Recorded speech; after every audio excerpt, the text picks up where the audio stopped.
Hello everyone, I'm the EFC and this is Blue Lions TV, and today I'm bringing you guys another Transfer Daily video. Now, I've got a few stories to talk about today. I'm going to be talking about updates on Emerson Palmieri and dzeko. I'm going to be talking about SLIMANI, and I'm going to be talking about Ashley Barnes. So make sure you don't miss out on the Ashley Barnes thing because there's something I want to get off my chest. But starting with the first story of today, and that's in regards to the Roma duo Palmieri and dzeko. Reports coming out from Italy from Sky Italia, Tancredi Palmieri and Fabrizio Romano are stating that an agreement in principle has been made with Emerson Palmieri. That's believed to be around 20 million euros and an additional 5 million in bonus clauses. So that's roughly around 18 million plus another 3 or 4 million. The only hold up in the deal is in regards to dzeko. Now, Roma will be playing against Inter Milan later today, and of course Roma want to use dzeko in the game, so any negotiations will have to be postponed. Now, reports are coming out that the deal will be completed between Monday and Wednesday, so we will get our final answers. And once those two deals are done, that's our transfer business done with the January window. Now, Chelsea have made a 30 million euro bid for dzeko, which Roma haven't accepted just yet, and the combined fee that Chelsea would pay for Palmieri and dzeko would be about 44 million pounds. Now, Monchi, the director of football at Roma, wants the 44 million pounds plus an additional 13 million in added clauses and bonuses, which would bring the transfer fee to 57 million pounds. And of course, Chelsea don't want to pay that type of money because that additional 30 million is actually for dzeko, so that's going to get to nearly 40 million euros, which is a crazy amount of money.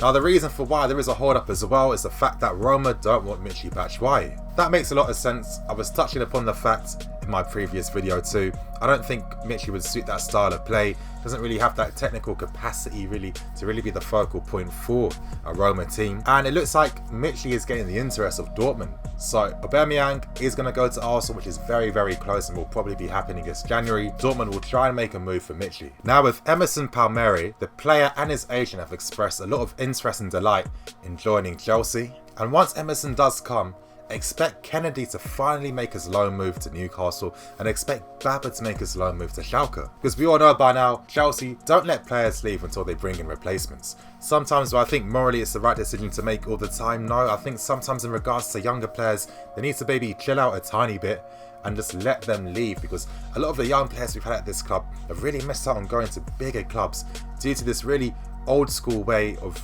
dealing with transfers. Now, for anyone that really wants to get an understanding of what type of player Emerson is, I'm going to have a link on the top right in regards to a video that I did with Italian Football TV, so definitely watch that and really get the best understanding on how good Emerson Palmieri is. And later on this week, I'm going to be releasing a video in regards to who's actually better, Alonso or Palmieri, the differences between them and what Palmieri can really offer tactically to Chelsea. With dzeko, reports are coming out from Italy as well stating that he does want to join Chelsea. It was kind of conflicting beforehand because it was also stating that he wasn't necessarily happy with making the move because he felt that it was out of his hands. You know, he's just settled in with his family, got a newborn kid as well. They're really starting to make things happen in Rome, and it looks like that's going to be taken from underneath their feet and they're going to have to make that move to London. But it's coming out now that dzeko is happy with finally making the move to Chelsea. Here's a video link of dzeko and Totti joking around about his potential move to Chelsea.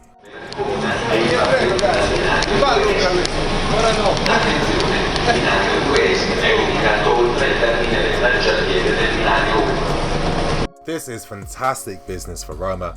Emerson Palmieri cost them 2 million euros and dzeko cost them 15 million. Now, they could be getting between 50 to 55 million euros for both of them, which is an incredible amount of money. But with dzeko, everything is not as rosy as it seems just yet. Now, this is going to link into another report, and that's in regards to SLIMANI. Now, a lot of you guys that watch my Transfer Daily videos would have heard me speak about our interest in SLIMANI already, and the club have been monitoring him, have been scouting him, and have been looking at him as a potential candidate to fill that target man role. Now, you might be thinking, oh, this is nonsense, the press releasing, whatever. All I can say is that if I'm hearing this 3 weeks ago, and I can finally report the story a week after, this is definitely an old story, but there is some truth to it, and it's time for us to maybe think outside the box a little bit and try and understand what this really means. Now, today the Times did come out stating that Chelsea have made a loan move for SLIMANI. Now, to me, this could mean two things. Number one, Chelsea will target SLIMANI as a potential loan move candidate. Now, there's a few reasons for this. Number one, Conte will be leaving at the end of the season, and the chances that a future manager coming to Chelsea would want a target man isn't very high. So maybe from a business point of view, it would make sense for Chelsea to get someone on a short-term deal till the end of this season, so that doesn't interfere with the future manager's plans.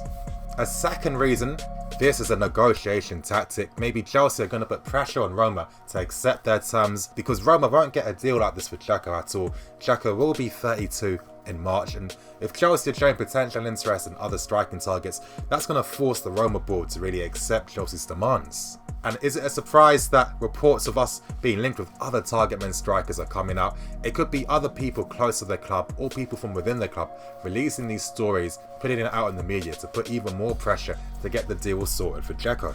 And I actually forgot to, there's another final reason for why reports of SLIMANI are coming out, and that could be the case that if the Dzeko deal does fail, Chelsea have a contingency plan where SLIMANI can just come in straight away, because it should be fairly easy to negotiate to bring him in on loan, because we've done a lot of business with Leicester, we've spoken to their board officials a lot, we've got good terms and a good working relationship. Now, to end today's Transfer Daily video, I'm going to be talking about Ashley Barnes. It's actually come up from Sky Sports that Chelsea have been making inquiries about him, and it's reported that we're interested in Ashley Barnes.